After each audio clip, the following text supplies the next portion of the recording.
എന്താ ഞാനതിൽ പറയുക. എനിക്ക് ഈ 10-ാം തീയതി ആഗസ്റ്റ് 10-ന് എനിക്ക് 86 തികയും. ഞാൻ ഒരു 15 വയസ്സിൽ തുടങ്ങിയതാണ്. 55 1955 മുതൽക്ക് സജീവമായി വിദ്യാർത്ഥി രംഗത്തിലൂടെയുള്ള പ്രവർത്തനങ്ങൾ. അന്ന് വിദ്യാർത്ഥി പ്രസ്ഥാനമൊന്നും പൊതുവെ രൂപപ്പെട്ട് വന്നിട്ടില്ല. രൂപപ്പെടുന്ന തുടക്കഘട്ടത്തിൽ ഞങ്ങളൊക്കെ തന്നെയാണ് സംഘടന ഉണ്ടാക്കിയത്. എൻ്റെ ചേട്ടനും ഇവിടെയുള്ള സുകുമാരൻ മാഷ്, മാധവ് മാഷ്, ഷാവുൽ മാഷ്, അങ്ങനെ കുറേയുള്ള പഴയ ആളുകളാണ് അതിനുവേണ്ടി മുൻകൈ എടുക്കുന്നത്. ആ സമയത്ത് ഞാൻ കുട്ടി എന്നുള്ള നിലയിൽ അവരുടെ കൂടെ തന്നെ ഉണ്ട്. അന്ന് മുതൽക്ക് എൻ്റെ സജീവമായിട്ട് വിദ്യാർത്ഥി രംഗത്തോടെ തുടങ്ങിയതാണ്. അങ്ങനെ വിദ്യാർത്ഥി, യുവജനം, പാർട്ടി, കർഷക തൊഴിലാളി ഒക്കെ ആയിട്ട് അന്ന് മുതൽക്ക് ഇതിൻ്റെ കൂടെ തന്നെ ഉണ്ട് ഞാൻ. അപ്പോൾ ഇവിടെയൊക്കെ അന്നത്തെ സാമൂഹിക സാഹചര്യങ്ങളൊക്കെ നമ്മൾ വളരെയേറെ ആകുലപ്പെടുത്തുന്ന രീതിയിലുള്ളതായിരുന്നു. പട്ടിണിയും ദാരിദ്ര്യം, തൊട്ടുകൂടായ്മ, വഴി നടക്കാനുള്ള സ്വാതന്ത്ര്യമില്ലായ്മ ഒക്കെ അനുഭവിക്കുന്നൊരു കാലഘട്ടം. അതിപ്പോഴൊന്നും നമുക്ക് പറഞ്ഞാൽ തന്നെ അതിൻ്റെ ഇത് ബോധ്യമാവില്ല. ഗ്രാമത്തിൽ നിന്ന് അംശമധികാരി എവിടെ പരിവാരങ്ങളും ഇതിൽ പോകുമ്പോൾ വഴിയിൽ ആരെങ്കിലും ഉണ്ടെങ്കിൽ ഓടി മാറി ഈ വേലിയോരത്തിൽ അന്ന് മതിലുകൾ ആർക്കും മതിലില്ല, ഒരു വീട്ടിനും മതിലില്ല നാട്ടിൽ. വേലിയോരത്തിൽ അങ്ങനെ ചേർന്ന് നിൽക്കും ഭയപ്പെട്ടിട്ട്. എന്നാൽ തന്നെ അവരൊന്ന് തുറച്ച് നോക്കിക്കഴിഞ്ഞാൽ വേലി പൊളിച്ചകത്തി കയറും. ആ രീതി പേടിയാണെന്ന്. അങ്ങനെയൊക്കെയുള്ള തൊട്ടുകൂടായ്മയും കലശിയൊക്കെ ഉള്ളൊരു കാലഘട്ടമാണ്. അന്നാണ് ഇതിനൊക്കെ എതിരായിട്ട് ചെറിയ മൂവ്മെൻറ്റ് തുടങ്ങിയത്. ഇതിനൊക്കെ എതിരായിട്ടുള്ള ചില നീക്കങ്ങൾ, ആളുകളെ സംഘടിപ്പിക്കലൊക്കെ തുടങ്ങിയത് അങ്ങനെ അന്ന്.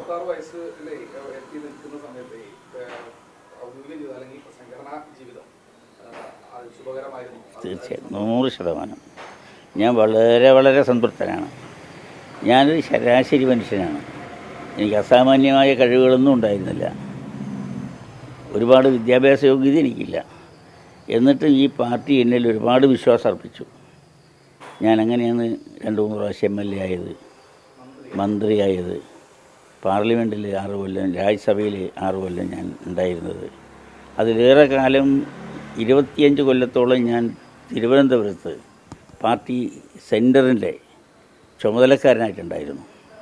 PKB കൂടെ അസിസ്റ്റൻറ്റ് സെക്രട്ടറി ആയിട്ട്, വെളിയം ഭാർഗവൻ്റെ കൂടെ അസിസ്റ്റൻറ്റ് സെക്രട്ടറി ആയിട്ട്, പിന്നെ സ്റ്റേറ്റിൻ്റെ സംഘടനാ ചുമതലക്കാരനായിട്ട് ഏകദേശം 25 കൊല്ലം ഞാനുണ്ടായിരുന്നു. LDF കേരളത്തിൽ രൂപീകരിക്കപ്പെട്ട മുതൽക്ക് LDFിലെ മെമ്പറായിരുന്നു ഞാൻ. 79 PKB രാജിവെച്ച് പുതിയ മുന്നണി രൂപീകരിക്കപ്പെടുകയും 80 മുന്നണി ഉണ്ടാകുകയും ചെയ്തു. ആ മുന്നണി ഉണ്ടായപ്പോൾ ആദ്യത്തെ മുന്നണി കമ്മിറ്റിയിലെ മെമ്പറായിരുന്നു. അന്ന് ഞാനും PKBയും വെളിയം ഭാർഗവനാണ് ആ കമ്മിറ്റി പോയിരുന്നത്.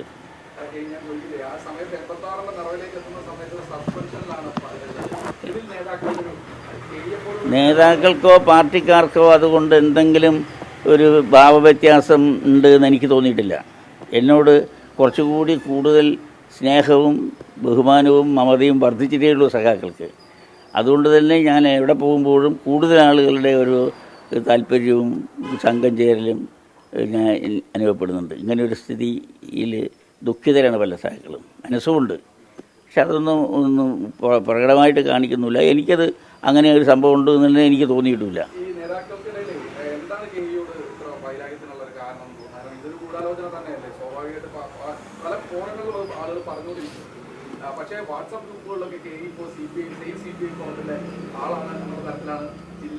ഞാൻ CPIയുടെ പ്രവർത്തന ആളല്ല. ഞാനത് വളരെ സംശയത്തിനടിയില്ലാത്ത വിധം പറഞ്ഞിട്ടുണ്ട്. ഞാൻ കമ്മ്യൂണിസ്റ്റ് പാർട്ടിയാണ്, കമ്മ്യൂണിസ്റ്റുകാരനാണ്. ജീവിതാവസാനം വരെ കമ്മ്യൂണിസ്റ്റ് തന്നെ ആയിരിക്കും. ഞാൻ ഇന്ന് കാണുന്ന KE ഇസ്മയിൽ ആയത് മുഴുവൻ ഈ പാർട്ടിയിലൂടെയാണ്. എന്നിൽ വിശ്വാസം അർപ്പിച്ച് ഈ പാർട്ടി എന്നോട് പലതും ചെയ്യിപ്പിച്ചിട്ടുണ്ട്. ആ ചെയ്തതൊക്കെ പൂർണ്ണമായ അർത്ഥത്തിൽ ഉൾക്കൊള്ളുകയും ചെയ്തിട്ട് ആ പാർട്ടി. അതൊക്കെ എന്നോടുള്ള പൂർണ്ണമായ വിശ്വാസത്തിലാണ്. MNും TVയും അച്യുതമേനോനും വെളിയം ഭാർഗവനും PKBയും ബാലറാമും S കുമാരനും അടങ്ങുന്ന വലിയൊരു നേതൃനിര ഈ പാർട്ടിയിലുണ്ടായിരുന്നു. അവർക്കൊക്കെ ഞാൻ സ്വീകാര്യനായിരുന്നു.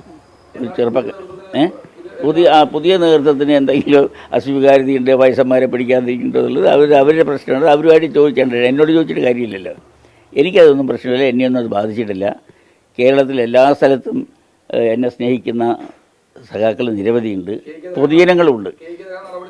100% ഒരു സംശയമില്ലല്ലോ. അതൊക്കെ എന്തുകൊണ്ട് അങ്ങനെ സംഭവിച്ചെന്ന് അവർ പരിശോധിക്കട്ടെ, തീരുമാനിക്കട്ടെ. കാലം വിധി എഴുതിട്ടതല്ലാതെ എനിക്കതിലൊന്നും ആക്ഷേപമില്ല.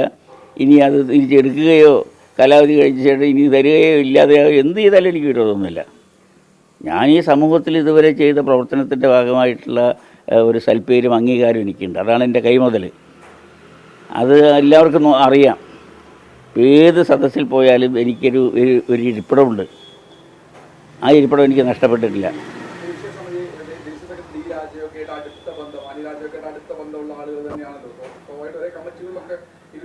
ദീർഘകാലം.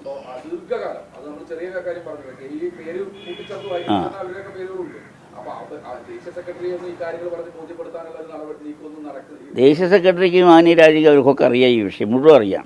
പക്ഷെ പാർട്ടിക്ക് ഒരു സംഘടനാ രീതി ഉണ്ടല്ലോ, അതല്ലാതെ നേരിട്ട് ഇപ്പം അങ്ങനെ ഒരു ഇടപെടൽ നടക്കില്ലല്ലോ. രാജകീയർക്കൊക്കെ എല്ലാ വിവരങ്ങളും അറിയാം. ചിലപ്പോൾ ചില വിഷയങ്ങളിലേക്കൊന്നും ഞാൻ പ്രവേശിക്കുന്നില്ല. മുഴുവൻ കാര്യങ്ങളും എനിക്കറിയാം.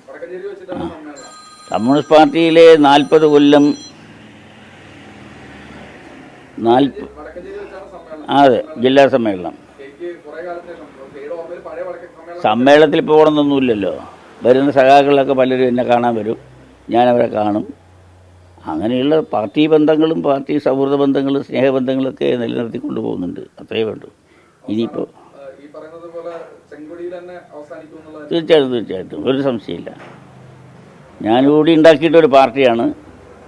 കെ ഇസ്മയിൽ എന്ന ഒരു ബിംബം നാട്ടിൽ അറിയപ്പെടുന്നത് ഈ പാർട്ടിയിലൂടെ വളർന്നു വന്നതാണ്.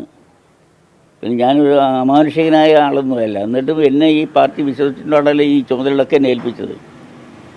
ആ പാർട്ടിയുടെ നേതൃനിരയിൽ വരുന്ന മാറ്റങ്ങൾക്കനുസരിച്ച് ചില സംഭവങ്ങളൊക്കെ ചിലപ്പോൾ അങ്ങോട്ട് മാറി മറിച്ചൊക്കെ വരുമായിരിക്കും. അങ്ങനെയേ കരുതുന്നുള്ളൂ ഞാനത്. അതുകൊണ്ട്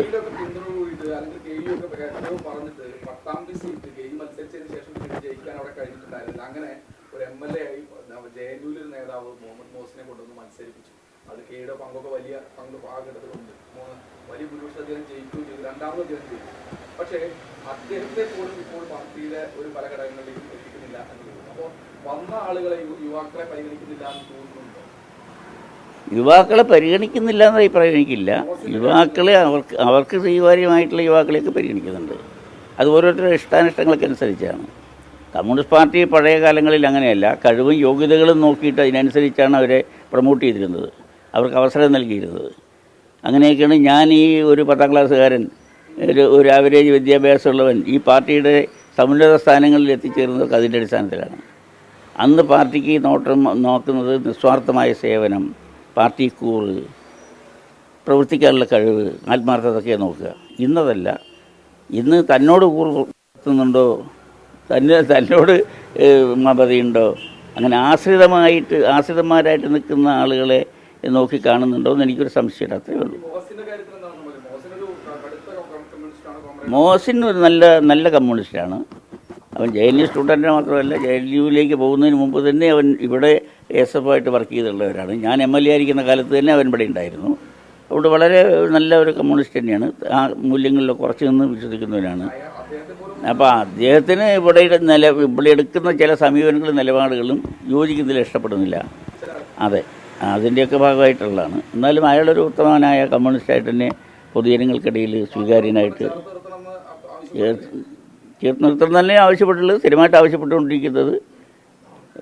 പട്ടാമ്പിയിൽ ജനങ്ങളും കക്ഷിഭേദമില്ലാതെ എല്ലാവരും സ്വീകരിക്കുന്ന ഒരു സ്ഥാനാർത്ഥിയും MLA ഒക്കെയാണ് മോഹസിൻ.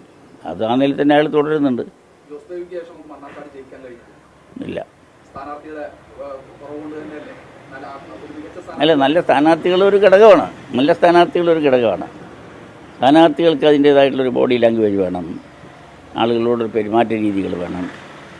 കാണുമ്പോൾ സാധാരണക്കാരന് പെട്ടെന്ന് കൊള്ളാമെന്നൊരു തോന്നലുണ്ടാവണം. ഉണ്ടാക്കുന്ന തരത്തിലുള്ള ഒരാളുകളെയാണ് അവർ സ്വീകരിക്കുള്ളൂ. അതിൻ്റെയൊക്കെ ആയിട്ടുള്ള പറ്റുന്ന ഒരാളെ കിട്ടാത്തതിൻ്റെ പ്രശ്നം തന്നെയാണ്.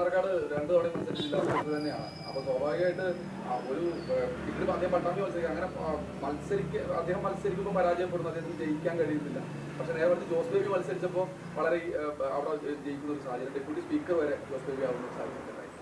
അപ്പോൾ നേതൃത്വം ഒന്നുകൂടി കുറച്ചുകൂടി ചിന്തിക്കേണ്ടതല്ലേ ഇങ്ങനത്തെ സ്ഥാനാർത്ഥികളെ? അതെ, അതൊരു തെരഞ്ഞെടുപ്പ് വരുമ്പോൾ അവർ ആലോചിക്കട്ടെ. ഇപ്പം ഞാനൊന്നും ഇല്ലല്ലോ നേതൃത്വത്തിൽ. അതുകൊണ്ട് അവരാലോചിക്കും. ഇനി സുരേഷ് രാജ് മത്സരിക്കുമോ? അതെനിക്ക് പറയാൻ പറ്റില്ലല്ലോ. 2-3 തവണ മത്സരിച്ച സാധാരണഗതിയിൽ പിന്നെ അവർക്കൊരു അവസരം കൊടുക്കില്ല എന്നുള്ളതാണ്. എന്നാലും ഇപ്പോഴും ശുഭപ്രതീക്ഷയുണ്ട്. സസ്പെൻഷൻ പിൻവലിക്കും, പാർട്ടിക്കൊപ്പം വീണ്ടും ചേർത്ത്. അതല്ല, ഞാൻ പാർട്ടി തന്നെയാണ്. അവർ വേണ്ടെന്ന് പറഞ്ഞാലും ഞാൻ പാർട്ടി തന്നെയാണ്. വേണ്ടെന്ന് പറഞ്ഞാൽ ഏത് എടുത്താലും ഞാൻ കമ്മ്യൂണിസ്റ്റ് പാർട്ടി. ഞാൻ ഉണ്ടാക്കിയൊരു പാർട്ടി ഞാൻ എവിടെ പോകാനാണ്?